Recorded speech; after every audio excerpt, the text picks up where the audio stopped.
क्या हाल है वीरो, कैसे हो आप सब? Welcome back to my new manager camp video. पिछली वाली वीडियो नहीं देखी है तो प्लीज एक बार जाकर चेक आउट करो। मेरे चैनल के ऊपर नए हो तो प्लीज सब्सक्राइब कर दो, वीडियो को लाइक कर दो और मेरे 1 लाख के सब्सक्राइबर्स पहुंचने तक का मेरा dream one of the dreams कह सकते हो उसको पूरा कर दो। अगर ये वाली वीडियो अच्छी लगे तो please please please please like करना मत भूलना। एपिसोड स्टार्ट होता है और हम देखते हैं भाई यहाँ पर अपनी ये वाली आंटी कह रही होती है, वैलेंटीना तू एक गिफ्टेड असैसिन है, तो यहाँ पर मेरी अप्रेंटिस बन के आई है तो बहुत अच्छी बात है और तू सिर्फ वो सीखेगी और वो करेगी जो तेरे लिए अच्छा होगा। याद है ना, मैं तेरे को एरस तेरे भले के लिए लेके आई हूँ, समझ लियो कभी भी कुछ गलत मत करियो। जिनशोल हमेशा तेरे आसपास रहेगा, वो चीजें संभालता रहेगा। इतने में लड़की कहती है, ओहो प्लीज मुझे पागल बनाने की कोई जरूरत नहीं है, मैंने ये डील ली थी क्योंकि आपने मुझे बोला था कि आप मुझे सब सिखा दोगे, लेकिन आप अभी भी मेरे को सब कुछ नहीं सिखा रहे हो। अभी यहाँ पर प्रेजेंट में आ जाते हैं जहाँ पर ये लड़की कह रही होती है मुझे ये सारी चीजें क्यों याद आ रही है उस दिन की। इतने में ये बुड्ढी अंकल मतलब अपने द्योकमांशु बुरी तरह इसको पंच मार देता है, बट लड़की ने इसको काट दिया है, बीच बीच में से काट दिया है। ये भाई खड़ा था लेकिन खून की नदियां बह रहा होता है और ये वैलेंटीना भाग जाती है, यहाँ से निकल जाती है। मैनेजिंग उसका पीछा करने के लिए निकलता है, बट ये लड़का इसे रोक देता है दुकमान,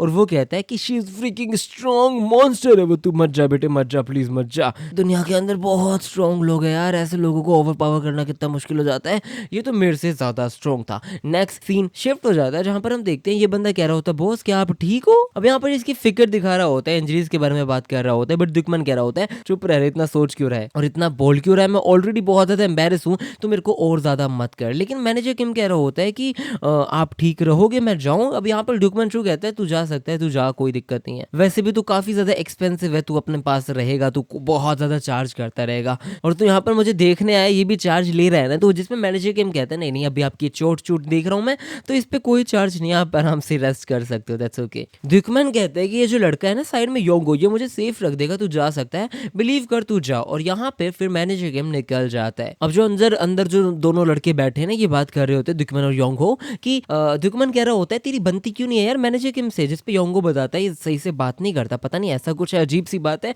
बात नहीं करता सही से। लेकिन कुल मिला के वो जा चुका है मैनेजर गेम। अब जब मैनेजर गेम यहाँ पे होता है तो ये लड़की कह रही होती है तेरा वर्क कंप्लीट हो चुका है, तूने बोला डन डन मतलब सच में कंप्लीट हो चुका है ना। मैनेजर गेम कहते हैं क्यों क्या हुआ, जिसपे बताती है कि मेरे को शॉपिंग करनी है और मुझे पता है तू ही लेके जाएगा, मैं क्यों जाऊंगा तेरे साथ शॉपिंग पे। जिसपे लड़की कहती है ठीक है फिर होटल चले, चले चले चले। भाई ये बंदी पागल है क्या। लेकिन अगले ही सीन में द्योकमन यहाँ से जाने के लिए रेडी हो जाता है। द्योकमन कह रहा होता है कि मैंने बहुत ज्यादा टाइम मैंने इस प्रोजेक्ट को दे दिया, लेकिन मैं और बैठ के कुछ नहीं कर सकता, हमको पूरा का पूरा चाइना टाउन बनाना है, पता है ना, बहुत सारी चीजें करनी है। नेक्स्ट सीन के अंदर सारा शिन होती है और वो कह रही होती है द्योकमन शू के बारे में मुझे ज्यादा नहीं पता, लेकिन सुपरटेंडेंट ने एक बार ये बोला था कि वो काफी ज्यादा उसको पिटी करते हैं क्योंकि वो काफी ज्यादा ऑब्सेस्ड है गैंग वॉन के साथ। और एक और चीज है कि टॉमली और अपने डोग्युली और ये द्योकमन शू की एक हिस्ट्री भी है, तो उससे भी काफी ज्यादा ऑब्सेस है। वो अपनी जान में सब कुछ कर देगा गैंग वॉन को एक अच्छी जगह बनाने के लिए, उसकी आंखों के अंदर मतलब जितना भी कर सकता है वो सब कुछ कर देगा, वो रिस्क ले रहा है, हर एक चीज कर रहा है। नेक्स्ट सीन में ये पहुंच जाता है इस बुड्ढे के पास, ये काफी अमीर लग रहा है मुझे। अब ये बुड्ढा जितना शक्ल से मुझे दिख रहा है ये वही सेम बुड्ढा है जो अभी जेल में जाने वाला था, पता नहीं मुझे ऐसा लग रहा है, लेकिन क्या पता दूसरा हो, समझ नहीं आ रहा। बढ़िया बुड्ढा कह रहा होता है कि कांग्रेचुलेशन, मुझे पता है तेरे पास वो हाईवे वाली चीज आ गई प्राइवेट वाला, कांग्रेचुलेशन। इस पे दुकमान उसके सामने बो कर रहा होता है, काफी अच्छे से बैठता है और ये कहता है हाँ मतलब ये सारी चीजें तो हो ही चुकी है, ये बंदा अपने चाइना टाउन बनाने के लिए रेडी है। ये मोटो अंकल कह रहे होते हैं कि मेरी जान में मैं सब कुछ कर दूंगा, चाइना टाउन प्रोजेक्ट को अप्रूव करवा दूंगा। अब ये बताता है कि यहाँ पर स्टैटिस्टिकली देखा जाए ना तो गैंगबोन के लोग धीरे धीरे कम हो रहे हैं, लेकिन जो पॉपुलेशन है बाहर की फॉरेन कंट्रीज की वो ज्यादा बढ़ रही है। अब हम देख पाते हैं यहाँ पे स्काई रॉकेट हो रही है कुछ पार्ट्स के अंदर, यहाँ पे रेस्टोरेंट है ना जो गैंगबोंग के अंदर, उसके अंदर पार्ट टाइम जो एम्प्लॉइज वगैरह वो फॉरेनर्स हैं, और ये काफी ज्यादा बड़ा डाइवर्सिफिकेशन कर देगा जो रुक ही नहीं सकता। अगर गवर्नमेंट ने इस चीज के लिए कुछ भी नहीं किया और ये ट्रेंड कंटिन्यू रहता है तो ये जो कंट्री है ना उसके पास कुछ भी नहीं बचाएगा उसके एड्रेस और कंसर्न्स के अलावा। Things will definitely get out of hands, ये सारी बातें बताता है। इसमें द्योकमन कहता है तो प्लान ये है। इतने में यहाँ पे बात होती है जो पॉपुलेशन ऑफ कोरियंस है ना वो गैंगबोन के अंदर वो काफी ज्यादा कम हो रही है, जो फॉरेनर्स हैं वो उनकी जगह ले रहे हैं, फॉरेनर्स बढ़ते जा रहे हैं। अब ये मोटे अंकल कहते हैं कि हम है ना ये गैंगबोन गवर्नर है ना उनके लिए एक ऑफर रखेंगे, वो रिफ्यूज नहीं कर पाएंगे, इतना पैसा डाल देंगे देंगे, क्योंकि अगर हमें नेबरहुड को पॉपुलेशन के साथ भरना है तो एक large amount of sum of investment लगेगा। और जैसे ही चाइना टाउन कंप्लीट हो जाएगा, योंगहो और मैं मतलब ना दिकमंचू पर्सनली उसको रन कर सकते हैं, चला सकते हैं। टेम्परेरी जितने भी गैप्स है सिक्योरिटी है सब चीजें ठीक कर सकते हैं। ये सारी चीजों के लिए काफी थैंकफुल होता है कि इस चाइना टाउन को बनाने के लिए इनका काफी बड़ा हाथ है, और ये खुश भी होता है। जिसपे दिकमन कहता है हाँ मैंने 60% ऑफ द टाउन है ना उसको गवर्नमेंट को सौंप दिया है, कोई चिंता वाली बात नहीं है, सारा काम हो जाएगा, ताकि वो लोग अलोकेट कर पाए सारी जो रिसोर्सेज वगैरह है ना वो गैंगवॉन के कंट्रोल सेंटर के अंदर। इतने में बुड्ढा कहता है ओ राइट मैं भूल गया था। इतने में दिकमन कहता है इसने मुझे काटा क्यों, बट ठीक है। अब ये बुड्ढा कह रहा होता है कि अरे तुझे हमें चाहिए जो चाइनीज है to fund this project with our money, है ना, और हम सारी की सारी जो अथॉरिटी वगैरह है वो कोरियन गवर्नमेंट को दे दे। कैसी अजीब सी बात कर रहा है, तू अपने आप को सुन भी रहा है क्या कह रहा है। इतने में योंगो कहता है बॉस यहाँ पे कुछ अजीब सा लग रहा है, अलाउ करो मुझे कि मैं आपसे माफी मांग सकूं जो यहाँ पर होने वाला है। अब योंगहो इसके चाकू घोप देता है और वो बदल चुका है, योंगहो इसके खिलाफ हो चुका है। वो इसके घोप के कह रहा होता है ही मेरा नया ऑफर बन चुका है इन चेयरमैन वोंग के साथ, क्योंकि मेरे को अथॉरिटी मिलने वाली है 20% ऑफ द शेयर की। प्लीज अंडरस्टैंड करो ना यार, मैं सिर्फ और सिर्फ बिजनेस कर रहा हूँ। आप इसको कर्मा की तरह समझ सकते हो ना, जो भी आपने गंदे काम किए हैं वो सब आपको बाइट कर रहे हैं, समझो मेरी बात। अब यहाँ पर ये कह रहा होता है कि मैंने काफी ज्यादा ब्लड ऑलरेडी खो दिया है, लूज कर दिया है, लेकिन मैं मर जाऊं मुझे उसका इतना दुख नहीं है, लेकिन इतने सालों में मैंने इतना ट्राई किया और मैंने क्या खो दिया, मैंने ये खो दिया, मैंने अपने योंगो को खो दिया, मैंने सारी चॉइस गलत करी, मैंने हर एक रॉन्ग डिसीजन किए और आज हम दोनों को इस जगह पे आना पड़ गया। मेरा खुद का भाई जैसा दोस्त है वो निकल गया है मेरे हाथ से, ये मुझे मार रहा है और ये पता नहीं मेरे को स्टॉप करना पड़ेगा। मेरे गैंगवन को कोई खराब नहीं कर सकता, किसी भी कॉस्ट के ऊपर मुझे स्टॉप करना पड़ेगा, कुछ करना पड़ेगा। नेक्स्ट सीन के अंदर यहाँ पर ये लड़की शॉपिंग कर रही होती है, मैनेजर के मुझसे कहते हैं कि मेरे इंस्टिंक्ट मुझे बता रहे हैं कि मेरी जॉब खत्म नहीं हुई, मुझे जाना पड़ेगा। और एम के बताता है कि जब भी कोई बंदा ज्यादा उड़ने की कोशिश करता है और बिल्कुल अपने मंजिल के पास होता है ना कोई उसके पंख काटने की कोशिश करता है, जलाने की कोशिश करता है। तो मुझे लगता है मुझे जाना पड़ेगा। ये इस लड़के से माफी मांगता है और ये कहता है मुझे टाइम के अंदर उसके पास पहुंचना पड़ेगा चाहे कुछ भी हो जाए। और ये यहाँ पे रोते रोते कह रहा होता है खून मेरे अंदर से निकल रहा है, आंख से मुंह से हर जगह से आंसू निकल रहा है,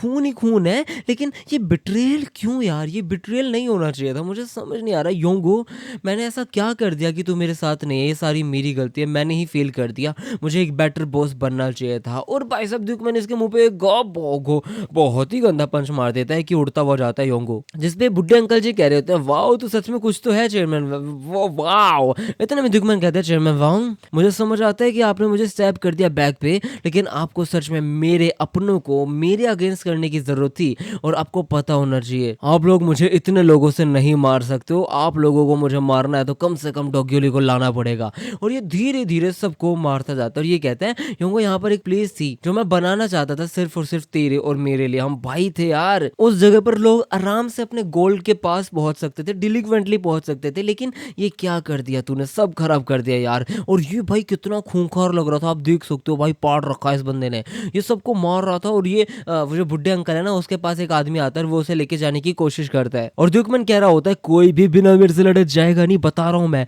इतने में बुड्ढे अंकल को ये बंदा लेके जा रहा था, बट ये बहुत गुस्सा होता है, ये कहता है तेरे जैसे चूहे सिर्फ भागेंगे ना, रुक जा मैं आ रहा हूँ। और ये धड़ मारता जाता है, लेकिन लास्ट में ये कहता है कि मेरे को ये कभी भी नहीं चाहिए था, लेकिन तूने मेरे पास कोई चॉइस नहीं छोड़ी, तेरे जैसे हरामखोर हमेशा मेरे रास्ते में आते हैं, गैंगवन को बनाने के रास्ते में आते हैं। इतने में बुढ़ो अंकल कहते हैं कि अबे ये तू बोल रहा है जिसने हर एक गंदा काम किया अपने गैंगवन के प्रॉफिट के लिए, तो कितना बड़ा हिपोक्राइट है यार। इतने में कहता है हाँ देखो तो ये कौन बोल रहा है, चलो कोई नहीं देख लूंगा ना यार। इतने में पीछे से योंगो कहता है दुखमंचू और बुरी तरह मारता है, बट अपना दुखमंचू इसका थोपड़े पे कोनी मार देता है और वो तो कम से कम खत्म हो जाता है। दुखमन कहता है तुझे अच्छे से पता होना चाहिए कि ये लोग हमें जिंदा नहीं छोड़ेंगे बेटे, हम दोनों ही खत्म होने वाले हैं, चलो देखते हैं क्या होगा। अब यहाँ पे जितने भी गार्ड्स होते हैं सी ग्रुप के, वो सारे के सारे उस बुड्ढे को हटाने की भगाने की बात कर रहे होते हैं, बट ड्यूकमैन कह रहा होता है कि ना ना ना ना ना मैं जब भी एक को मारूंगा दो वापस आएंगे, चलो कोई नहीं मेरे को थोड़ा सा टाइम तो दे दो यार, थोड़ा सा मेरे को इस फोन का आंसर देना है, बस इस फोन का। अब यहाँ पर फोन आ रहा होता है सैरा शिन का। एक्चुअली ड्यूकमैन के पास सैरा शिन का फोन नहीं आया, एमके के पास सैरा शिन का फोन आया। अब सैरा शिन इसे बता रही होती है एमके को कि मैं सुपरिंटेंडेंट का मैसेज देने के लिए आया हूँ, और सैरा शिन ने बोला होता है कि कोई भी फर्स्ट मूव तुझे नहीं बनाना है, वहां पे हेल्प करने के लिए नहीं जाना है ड्यूकमैन को किसी भी हालत में, बेशक वो कितना ही डेंजर में क्यों ना हो। स्टे पुट एंड ऑब्जर्व, मतलब भाई साहब अपना टॉम ली तो बिना पैसों के कोई काम नहीं करता। और सैरा शिन बताती है जो हमारे सुपरिंटेंडेंट ना वो रिलेशनशिप को ठीक करना चाहता है बिटवीन डिकमेंचू our client and C group. C group के अंदर सब जगह वो रिलेशनशिप ठीक करके मानेगा। और जो सी ग्रुप है ना वो नीचे आती है टी ग्रुप, जो चाइना के अंदर टी ग्रुप है ना, जिसके अंदर अपने योलोंग करके एक बंदा था जो लुकिज्म के अंदर था, वो देखा था। T group one of the biggest group मान सकते हो लुकिज्म इस यूनिवर्स के अंदर। यहाँ पर ये बताते हैं कि सुपरिंटेंडेंट कुछ बात करना चाहते हैं, कुछ पैसे कमाना चाहते हैं, हमारी बात समझो। और ये सब माइंड रख के आपको थोड़ा सा यहाँ पर रुकना पड़ेगा। और यही सुपरिंटेंडेंट की विल है। इतने में ये अपने डिकमेंचू साहब कह रहे होते हैं क्या क्या बोला तूने, वापस बोल। अब यहाँ पर टॉमली कह रहा होता है कि मैंने बोला कि बिल्कुल शांत हो जा और इस चीज को जानने दे। जो चाइना टाउन बिजनेस है ना वो इतना भी बुरा नहीं है जितना तू सोच रहा है। भाई साहब टॉम ली ने इसको फोन करके ये समझाया है कि तुझे कुछ भी करने की जरूरत नहीं है, जो बिजनेस खराब हो रहा है एक बार होने दे, उनको जो करना है करने दे और उस लिटिल टफ से बाहर निकाला और वहां से जल्दी आ जा। तेरे को मैं बार बार बोल रहा हूँ, मैं सी ग्रुप के चेयरमैन के साथ एक अभी चैट करने वाला हूँ और एक बढ़िया सा कॉन्टेक्ट करने वाला हूँ खुद ही, और एक बढ़िया सी अरेंजमेंट भी कर दूंगा। समझ आ रहा है? तुझे बस इतना करना है कि तुझे प्रिटेंड करना है कि तूने कुछ नहीं सुना नहीं किया, सीधा सीधा डोर से बाहर निकल जा। मुझे पता है काफी परेशान कर रहा होगा, लेकिन समझ मेरी बात, ये सब तू अपने ऊपर खुद ही लेके आया है, तुझे पता है। और टॉम ली ने साफ साफ ये चीज बोल दी है कि ये जो चाइना टाउन गैंगवॉन की चीजें सुनी थी ना तो मैंने जब, तो मैं खुद भी शॉक्ड हो गया था कि ऐसा कैसे हो सकता है, लेकिन जो भी है मैं तेरे को इसी चीज से इससे बाहर निकाल सकता हूँ, इसलिए मेरी बात सुन। इतने में दुश्मन हंसने लग जाता है और ये कहता है तूने इस चीज के लिए मुझे फोन किया था भाई, ये क्रैप वगैरह मेरे को मत सुना, मुझे नहीं पता किसी और का, लेकिन दुनिया के अंदर तेरे को तो कम से कम पता ही है कि मेरे गोल्स क्या है और मैं किस चीज से गुजरा हूँ। हर किसी में से सिर्फ तू है एक बंदा जो मुझे बहुत अच्छे से जानता है, तुझे पता है कि गैंगवॉन के अंदर मुझे क्या करना है, और यहाँ पे मेरा आंसर है गो फक योरसेल्फ। यार मैं तेरी नहीं सुनने वाला, मैंने इस मैस को क्रिएट किया है तो मैं ही क्लीन कर दूंगा। मैं दुखमंच हूँ, मुझे फर्क नहीं पड़ता अगर मैं मरता भी हूँ तो, लेकिन मुझे फर्क पड़ता है कि मेरा होम सरवाइव करना चाहिए, वो बचना चाहिए। और इसी के साथ ये फोन तोड़ के सबके ऊपर अटैक कर देता है। और फिर मैनेजर के यहाँ पे सोच रहा होता है कि मुझे बहुत अच्छे से पता है कि दुखमंचू कैसा आदमी है, वो कभी भी कॉम्प्रोमाइज नहीं करेगा, उसको सब पता होगा फिर भी वो चॉइस बनाएगा। अब मेरे को तो ऑर्डर दिया गया है कि मेरे को प्रिटेंड करना है कि मुझे कुछ नहीं पता, कुछ नहीं सुना, लेकिन मुझे फील ऐसा हो रहा है कि मैं बिल्कुल गलत कर रहा हूँ। पता नहीं सारे एम्प्लॉयज को ऐसा ही वर्क पे फील होता है क्या कि उन्हें चूज करना पड़ता है सही या गलत में ऑर्डर्स के चक्कर में। यार मेरे को जो रूल्स है, लॉजिक ऑफ द सोसाइटी है ना, काफी ज्यादा दिमाग खराब करते हैं, फॉलो नहीं कर पाता हूँ यार मैं। चीजें काफी सिंपल थी जंगल्स ऑफ वॉर्स के अंदर यार, कम से कम जहाँ खत्म करने जाता था वो करना था, बात खत्म हो जाती थी। इतने में पीछे से ये जो आंटी है, लड़की है क्यूट सी, वो कहती है कि अगर तू इतना ज्यादा वरिड है दुश्मन के लिए तो तुझे जाना चाहिए ना, और वैसे भी तू जाने ही वाला था। जिसपे ये बंदा कहता है कि मैंने सोचा है कि मैं रुकूंगा, अभी नहीं जाने वाला हूँ, मैं अपना मिशन कंप्लीट करने वाला हूँ। एज एन एम्प्लॉय ऑफ बाइको एचआरएम मेरे को वही करना पड़ेगा जो उन्होंने बोला है। जिसपे आंटी जी कहती है, क्यूट सी लड़की कहती है कि कितना कोल्ड आदमी है तू यार, लेकिन फिर भी कोई मैं तेरी हेल्प कर सकती हूँ। जिसपे ये बंदा कहता है ऐसी बात है, लेकिन लड़की कहती है कि अभी राइट ना हो तो सिर्फ मैं ही हेल्प कर सकती हूँ। बताएगा नहीं बताएगा, जल्दी बताना, जो बताना है मैं करूंगी, हेल्प करूंगी। बट एम के यहाँ पर एक बंदे को फोन कर देता है और ये और कोई नहीं है, ये बंदा सैंगो शिन है। अब इसको फोन कर दिया है, हम देखते हैं ये काफी ज्यादा ट्रस्टवर्दी पर्सन है तो ये सारा काम कर सकता है, और ये निकल चुका है इस काम के ऊपर। और एम के बस ये सोच रहा होता है क्या मैं इस चीज को सोल्व कर सकता हूँ इस चीज से, क्योंकि डायरेक्टली मैं अपने सुपरिंटेंडेंट का मैसेज या फिर कोई भी ऑर्डर डिसोबे नहीं कर रहा हूँ, लेकिन फिर भी सैंगो शिन इन चीजों को संभाल सकता है। लेकिन मुझे ये भी कंफर्मेशन है कि जो अपना बाइको एचआरएम वाला बंदा है, मतलब अपना सुपरिंटेंडेंट है ना, उसने भी अपने इस वाले केस के ऊपर कुछ लोगों को पक्का छोड़ा होगा। और यहाँ पर सुपरिंटेंडेंट ने अपने ब्लू ड्रैगन एरन सर्विस सेंटर को भेज दिया है। और यहाँ पर ये अंकल जी कह रहे होते हैं कि किसी को भी पता नहीं चलना चाहिए कि हम बाइको एचआरएम से काम कर रहे हैं। और दूसरी चीज,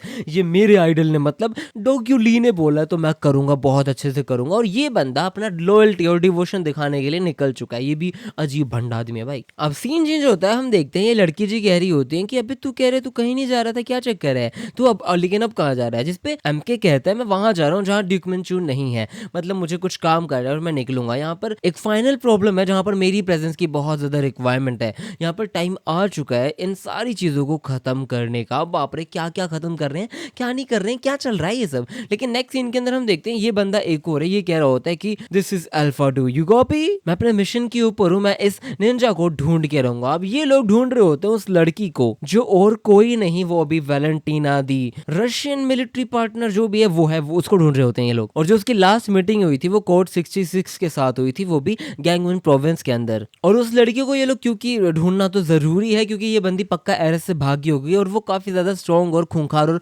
खतरनाक भी है। नेक्स्ट सीन के अंदर अपना डॉक्यूमेंट खड़ा होता है और वो बंदा अभी भी यहाँ पे सबसे लड़ने की कोशिश कर रहा होता है। अब यहाँ पर ये ये लोग चाकू छुरी लेके बुरी तरह मारने के लिए भग रहे होते हैं, बट कुछ लोग आते हैं और वो कहते हैं हम आपको असिस्ट करने आए हैं, सी ग्रुप सिक्योरिटी बटालियन के लोग। अब ये सारे के सारे लोग इसको मारने के लिए आ चुके हैं। ये बुढ़ो कुछ कह रहा है लेकिन ये सोच रहा होता है ये मर जाएगा। इतने में यहाँ पर ब्लू एरैंड वाले आ जाते हैं, प्लस सोंगो शिन आ जाता है। ये सारे के सारे लोग इन सी ग्रुप वालों को बढ़िया तोड़ते हैं। इतने में अपना डॉक्यूमेंट जो बैठ जाता है और वो कहते हैं वाओ यार आज तो पक्का मारा जाता, लेकिन ये सारे लोग कौन है जो मेरी हेल्प कर रहे हैं।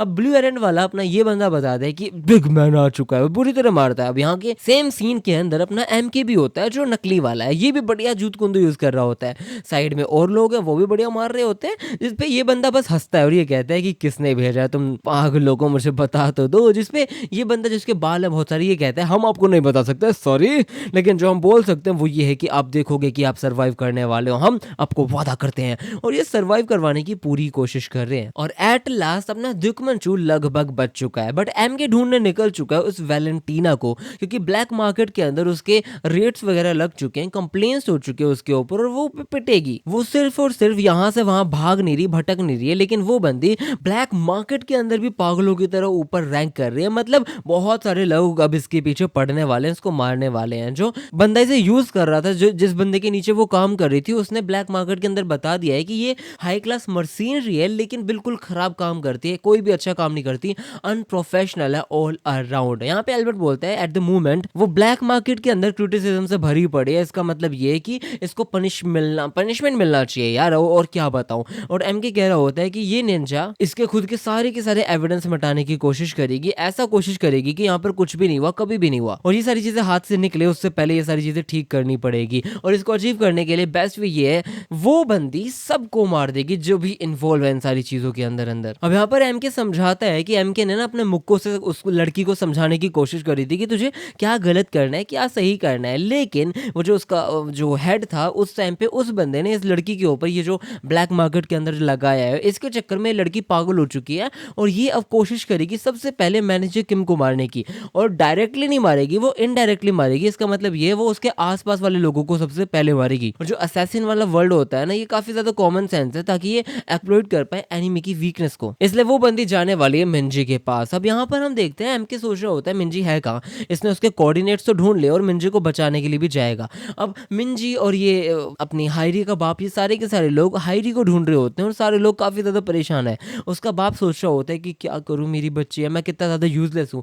इतने में एक आवाज आती है और ये कहती है हाँ ये क्या है। अब इसको एक मैसेज आता है और ये कहती है कि ये क्या चक्कर है, कैसा मैसेज है, मुझे लगता है मेरा फोन खो गया है। इस बंदे का फोन खो चुका है। ये काफी ज्यादा वियर्ड बात है कि इसका फोन खोया तो खोया कैसे। हम देखते हैं यहाँ पर हायरी है और उसके हाथ में मैनेजर किम का फोन है जो उसने सीक्रेटली ले लिया था, और ये पिक्चर देख रही होती है मिंजी और उसके बाप की। और फिर ये याद करती है कि सच में ऐसा ही कुछ है, मेरे पापा भी बहुत केयर करते थे लेकिन मैं ही ये खराब काम करने लगी। इतने में उसके पीछे एक लड़का आ जाता है, एक बंदा आ जाता है और ये उसे पकड़ लेता है। और ये और कोई नहीं होता, तयान तुयान जो भी है इसका नाम ये होता है। और ये कहता है अपनी आवाज डाउन रख। ये बंदा इसे बचाने के लिए आ चुका है क्योंकि यहाँ पर इसको पता चल चुका है कि चीजें गड़बड़ है, यहाँ पर कोई तो है जो हर डायरेक्शन से मुझे मारना चाहता है या कुछ भी। इतने में इस लड़के के सामने ये एक भाई पागल हो जाती है और ये कहते हैं टाइम्स अप, अब मैं तुझे मार दूंगी। और ये ज़ॉम्बी की तरह पागल हो जाती है, उसको मारने की कोशिश करती है। इतने में पीछे से वो लड़की आती है और इसके गर्दन के अंदर भाई हर तरीके से गड़ा देती है। ये क्या था भाई, गड़ा दिया, मार ही दिया लगभग मेरे हिसाब से तो।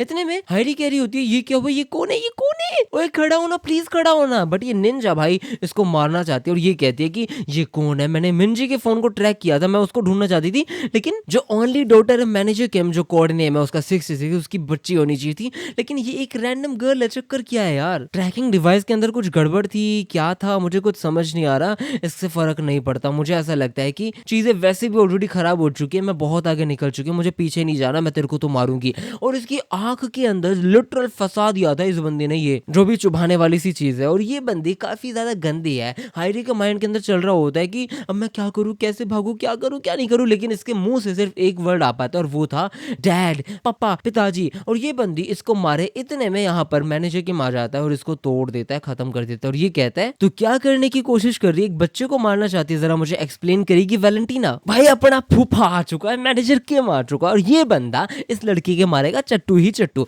वैसे इस फाइट को देखने में उतना मजा नहीं आएगा क्योंकि लड़की से लड़ते हुए क्या ही जितवा दे, लेकिन फिर भी अब लड़ाई होने वाली तगड़ी, मजा आएगा। प्लीज इस वीडियो को लाइक करो, जल्दी करो। अब सीन चेंज होता है और हम देखते हैं एक आदमी बुरी तरह डरा हुआ था। इस बंदे का नाम जोंगमिन यांग है, ये जनरल डायरेक्टर है कि ओजे होल्डिंग्स का। हम देखते हैं यहाँ पर ये बंदा कहता है अबे तू क्या कर रही है, मारेगी क्या मेरे को। अब यहाँ पर ये एक क्लाइंट था अपने इस निंजा का, और निंजा यहाँ पहुंच चुकी है वैलेंटीना। इतने में लड़की इसके गर्दन में बिल्कुल गले के यहाँ नीचे वो निडल फंसा देती है, पजा देती है भाई साहब। इतने में बंदा कहता है ये क्या किया, और ये बताती है कि अरे बेटे डर मत बेटा, मैं तेरे को अभी नहीं मारने वाली, मैंने सिर्फ पंचर कर दिया तेरे मेरिडियंस को ताकि तू सिर्फ सच बोले, सिर्फ और सिर्फ। अब आंसर कर। ये पूछती है मैनेजर किम को तू पहले से जानता है, जिसपे मना कर देता है। ये पूछती है कि इससे पहले कभी आया था तेरे से मिलने, ये मना कर देता है। ये फोन दे देती है और ले लेती है आई मीन इस लड़के का फोन, और ये लड़के को लिटरली कहती है कि भाई साहब तेरे चक्कर में सब खराब हो चुका है, मैंने एरस को ज्वाइन किया था ताकि मैं अच्छी चीजें कर पाऊं, लेकिन वो लोग काफी खराब थे। मैं क्विटली एरस को छोड़ना चाहती थी और अपनी खुद की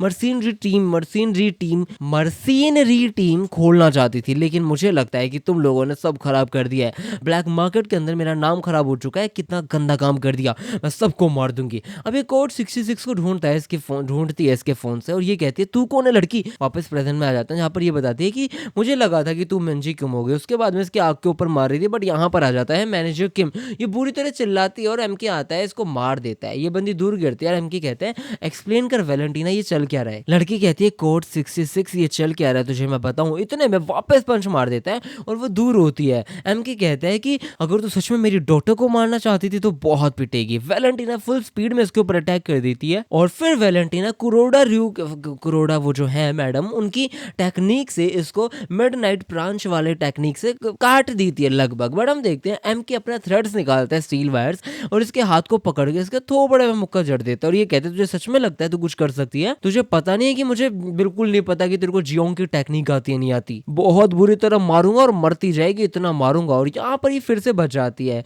ये लड़की कहती है कि अगर तेरे को कुछ पता भी है तो कुछ भी चेंज नहीं होने वाला, मैं काफी ज्यादा स्ट्रॉन्ग हूँ, और फिर से फुल स्पीड में आके इसको मारती है। बट एमके भी अपना सीक्यूसी खोल देता है, और खोलते के साथ ही दोनों एक दूसरे को तोड़ देते हैं। ये लड़की गिर जाती है, बट ये कहती है शिट यार ये तो बहुत पावरफुल है, मुझे पता होना चाहिए था कि ये कोड 66 है जो काफी स्ट्रॉन्ग है। और ये बंदी हायरी को पकड़ लेती है उसको जान से मारने के लिए, और ये कहती है 1 इंच अपना शरीर मत हिला दियो, हिलाते के साथ ही इसको काट दूंगी। बट हम देखते हैं पीछे से उसका बाप आता है और वो उसे बचाने की कोशिश करने की सोच रहा होता है। अब सारे लोगों ने इसे घेर लिया है, निंजा उसे मारने वाली होती है। मिंजी दिख चुकी है, मिंजी कहती है डैड आप यहाँ क्या कर रहे हो, और जैसे ही निंजा को पता चलता है कि ये डैड बोल रही है मतलब मिंजी हो सकती है, तो ये खुश हो जाती है उसे मारने के लिए। इतने में ये बंदी हायरी के गर्दन पे चक चक चक चक चक करके काट देती है, छील देती है, और ये सीधा फिर मिंजी के ऊपर अटैक कर देती है। अब यहाँ पर जो हायरी का बाप है वो दो चीज सोच सकता था। वो सोच सकता था कि शायद मैं अपनी बच्ची के पास भाग सकता हूँ और उसकी फ्रेंड को बचाने की 1 सेकंड में भी कोशिश नहीं करनी चाहिए, लेकिन फिर भी वो बंदा यहाँ पर है, हायरी शायद मरने वाली है, मैं क्या करूँ क्या नहीं करूँ। यहाँ पर ये लड़का आदमी देख रहा होता है कि निंजा अपनी मिंजी के ऊपर अटैक कर ही रही है। इतने में ये बस ये सोचता है कि मैं क्या करूँ, बेस्ट कोर्स ऑफ एक्शन क्या हो सकता है। अब जो मैनेजर किम है वो हायरी को बचाने जाता है, but at the same time जो हायरी के पापा हैं वो सारी की सारी चीजें याद करते हैं, और ये कहते हैं एक मोमेंट सोचने के बाद मुझे बस जो रियलिस्टिक आंसर दिखा वही मैंने यूज किया। मैंने इस लड़की से अपने आप को ही चिरवा लिया, फटवा लिया, मरवा लिया और मिंजी को बचा लिया। मुझे फर्क नहीं पड़ता मैं मरता हूँ या नहीं बचता हूँ, लेकिन मेरी बच्ची बचनी चाहिए, मेरी बच्ची और तेरी बच्ची दोनों की बच्ची बचनी चाहिए। प्लीज मेरी बच्ची को बचाओ चाहे कुछ भी हो जाए। और एम के अब उसकी बच्ची को बचाएगा चाहे कुछ भी हो जाए। इस बंदे ने एक्सेप्ट कर लिया है, इस लड़की के पीछे खड़ा होता है और ये इसको बहुत तोड़ेगा मैं बता रहा हूँ। अब वापस से सीन चेंज होता है और हम देखते हैं गैंग चैनचू मतलब ये अंकल जी, ये एक ऐसा आदमी है जो स्मॉल विलेज से आया योंगवोल कंट्री के गैंगवोन के अंदर से, फिर बाद में ये सियोल तक ट्रेवल कर देता है और सिर्फ एक डिटर्मिनेशन थी सक्सेस के लिए। ये बंदा सक्सेस होने के लिए सब कुछ करता है और फिर बाद में बिजनेसमैन बन जाता है। इसने फिर जियोंग कंस्ट्रक्शन को खोला और मस्त भाई साहब उस चीज को चलाया, उबाला, पकाया, सब कुछ किया और बहुत ज्यादा पैसा छापा। लेकिन यहाँ पर सिर्फ एक छोटी सी शैडो होती है जो हमेशा एक सक्सेसफुल एंटरप्रेन्योर के पीछे होती है, और उस टाइम पे भी ऐसा एक शैडो था अपने गोंगचानजू के पीछे। मतलब एक बंदे को अगर बिजनेसमैन में रन करना है, ऊपर जाना है, पैसा छापना है, तो उसके पीछे एक नेगेटिविटी आ जाती है। नेगेटिविटी नहीं कह सकते, पैसे कमाने के लिए वो सब लोगों की खुशी एक पल को साइड करता है अपने पैसों के लिए। अगर आप सोचो तो यही होता है, बिजनेसमैन यही करते हैं। और ये कहता है कंपटीशन को कम करने के लिए इसने बहुत सारी चीजें करी। इसने मोरल को छोड़ा, थोड़ा ग्रे साइड में देखा कि एक चीज ब्लैक होती है बट व्हाइट होती है, बट इसने ग्रे साइड देखा कि थोड़ा थोड़ा देख सकते हैं ना यार, किसी को बिल्कुल ही पागल भी मत कर दो लेकिन किसी को बिल्कुल ही अच्छा ही मत दे दो कि वो पागल ना हो जाए। और ये अपने परिवार वालों के लिए सब कुछ करता रहा है। वो एक सिंपल फादर फादर बनने की कोशिश करता रहा और उसका इकलौता इंटरेस्ट था कि इम्प्रूव कर दे तो वो अपने फैमिली की लाइफ को थोड़ा सा, ताकि वो अपने हार्ड अर्न जो सक्सेस है ना उससे सब कुछ अच्छा कर दे। लेकिन ये एक बाप है जो कम से कम डिजर्व करता है एक सिंपैथी यार। और यहाँ पर निंजा कह रही होती है, अबे तू क्या कर रहा है, पागल है, तुझे पता है ना तू एक चांस स्टैंड नहीं करता। और ये बुरी तरह मार रहा होता है पंच, बट लड़की इसको हर तरीके से काट फाड़ देती है। इतने में एमके इसकी गर्दन पकड़ता है, इसको नीचे दबा देता है बुरी तरह मार के, और ये कहता है तू बहुत ज्यादा कर चुकी है। लड़की कहती है हाँ कर चुकी है हट। और ये इसके पीछे आ जाती है, छुप जाती है, गायब हो जाती है। और ये कहती है तू होता है कौन है मुझे बताने वाला कि मैं कर चुकी नहीं कर चुकी, इट्स मी ओके। मैं अपने तरीके से इस चीज को खत्म कर दूंगी। ये बंदी अप्रेंटिस है लेडी जियोंग की, और इसी के साथ ये कुरोडा की थर्ड सीक्रेट टेक्निक को यूज कर देती है और हेल ऑफ 100 फ्लावर्स को यूज करके उसको मारने की कोशिश करती है। अब यहाँ पर पास का सीन देखते हैं जहाँ पे एमके कह रहा होता है अलेक्जेंडर, वो ये क्या है, इसमें जिंजुअल बताता है the strongest blood line on earth. जो वैलेंटीना है ना वो काफी बड़ी ट्रबल मेकर थी इन सब के बीच के अंदर, लेकिन फिर भी इसने लेडी जियोंग की टेक्निक्स को अपना लिया और ये काफी अच्छी बन चुकी है। इसका मतलब ये भी है कि ये काफी बड़ी डेंजर भी कह सकते हो तुम इस चीज को। ऐसा कुछ नहीं है कि ये अपनी लाइन क्रॉस करेगी, लेकिन अगर कभी करती है और गलती से कभी आपकी लड़ाई इसके साथ हो जाती है, एमके की लड़ाई अपनी इस लड़की के साथ हो जाती है, तो बिल्कुल भी होल्ड बैक नहीं करना, क्योंकि ये लड़की बहुत खतरनाक है। इसको लेसन सिखाना बहुत जरूरी है। अब ये बिना रुके मार रही थी, इतने में एम ओ भाई क्या गंदा मारा है, इसकी होठ जीभ सब बाहर आ चुका है। इसने ऐसा मारा है कि लड़की गिर चुकी है। एमके कहते हैं अंडरस्टूड यार, ये पास का सीन है जहाँ पे इसने बोला था समझ गया हूँ मैं जो तू कह रहा है एग्जैक्टली वही करूंगा। आई होप कि ऐसी सारी चीजें ना आए, लेकिन फिर भी मुझे पता है ऐसे लोगों के साथ कैसे डील करना होता है। जो ऐसे फाइटर्स होते हैं ना वो काफी ज्यादा ओवर कॉन्फिडेंट होते हैं और अपने टेक्निक्स के ऊपर काफी ज्यादा रिलाई करते हैं। उन्हें ऐसा लगता है कि वो इनविंसिबल हो जाएंगे अपने टेक्निक से, और वैलेंटीना के लिए ऐसा ही कोई केस मुझे भी लग रहा है। यहाँ पर वैलेंटीना बिना रुके मारने की कोशिश करते हैं, बट एम के बहुत बहुत सही तरीके से इसको फोड़ रहा होता है। मुंह देखो, पू देखो, हर एक जगह इसने लात मुख से घूसे सब कुछ मारा है। इतने में लड़की कहती है you code son of a 66, but एम के ने इसकी उंगलियों के ऊपर लिटरल भाई साहब वो स्टील वाले वायर लगा दिए और इसकी उंगलियां अलग हो गई, कट चुकी है इस बंदे की उंगली। ये लड़की चिल्लाती है कि ये क्या हो गया यार, और एम के कहता है तेरे साथ गोइंग इजी कोई ऑप्शन था ही नहीं कभी भी। तेरे को अगर मेरे से लड़ना था तो कम से कम फुली प्रिपेयर्ड होकर आना चाहिए था। मैं एक डिटरमाइंड फादर हूँ और तू किसी भी डिटरमाइंड फादर को ऐसे सिंपल ट्रिक से नहीं हरा सकती है। भाई यहाँ पर हम देखते हैं लड़ाई बढ़िया चल रही होती है, लेकिन उसका जो बाप है हायरी का बाप, वो उसे बचाने की पूरी कोशिश कर रहा है। वो कहता है तुझे उठना पड़ेगा चाहे कुछ भी हो जाए, मेरे से बात करना प्लीज, मेरे से बात कर। इतने में जो निंजा जी है ना ये कह रही होती है कि इसके सामने मैं एक चांस स्टैंड नहीं करती हूँ, मेरे को कुछ करना पड़ेगा, भागना पड़ेगा, इस हॉस्टेज को वापस पकड़ना पड़ेगा, कुछ तो करना पड़ेगा। अभी हॉस्टेज को पकड़ने के लिए आ रहा था, बट यहाँ पर मैनेजर नैम प्लस एल्बर्ट दोनों आ जाते हैं। अब ये दोनों आके इसको फोड़ देते हैं, मैनेजर नैम भी फोड़ देता है। ये लड़की अब परेशान हो जाती है और ये कहती है एल्बर्ट ये आईब्रो वाला आदमी आ चुका है, अब क्या करूं। और यहाँ पर मिंजी इसे बचाने की कोशिश करती है। हम देखते हैं यहाँ पर इसका बाप कह रहा होता है चाहे कुछ भी हो जाए बस मेरी बच्ची को बचा लो, मुझे बचाना है, नहीं बचाना कुछ नहीं, मेरी बच्ची को बचा लो चाहे कुछ भी हो जाए। अब मिंजी सोच रही होती है कोई तरीका नहीं है कि यहाँ पर दोनों को बचाया जाए, थिंक मिंजी, थिंक मिंजी, थिंक मिंजी। इतने में एम के कह रहा होता है डोंट गिव अप यार, इनका गोल्डन टाइम अभी तक पास आउट नहीं हुआ है, अभी ये लोग जिंदा रहेंगे। और इसी के साथ यहाँ पर डॉक्टर साहब आ जाते हैं और वो कह रहे होते हैं सिचुएशन को देख के मुझे समझ आ रहा है कि चीजें करनी पड़ेगी। जिनचियोल है ना उसने सबसे ज्यादा स्ट्रगल किया था इसको रिक्रूट करने के लिए, क्योंकि ये बंदा सबसे ज्यादा खतरनाक है। यहाँ पर हम देखते हैं यहाँ पर एरस मेडिक एहान सैंटियागो आ चुका है जो सबको जिंदा कर सकता है, एक मरे हुए को जिंदा कर सकता है, इतनी ज्यादा मेडिकल पावर अच्छी है इसकी। और इसी के साथ ये वाली वीडियो हो जाती है खत्म। आई जस्ट थिंक सो कि वो जिंदा हो जाएंगे या फिर ऐसा हो सकता है ना भी हो, लेकिन हो जाएंगे, मेरे को ऐसा लग रहा है। आपको कैसा लगता है वो नेक्स्ट वीडियो में पता चलेगा। वीडियो अच्छी लगी हो तो प्लीज लाइक कर दो, चैनल पर नहीं तो सब्सक्राइब कर दो, और अगर the greatest east state developer नहीं देखा है तो प्लीज एक बार जाओ, मेरे चैनल के ऊपर एक्सप्लेन कर चुका हूं मैं, वो जाकर चेकआउट करो। लोकिज्म, कोस्टिज्म वो सब भी देख लो, मजा आएगा भाई।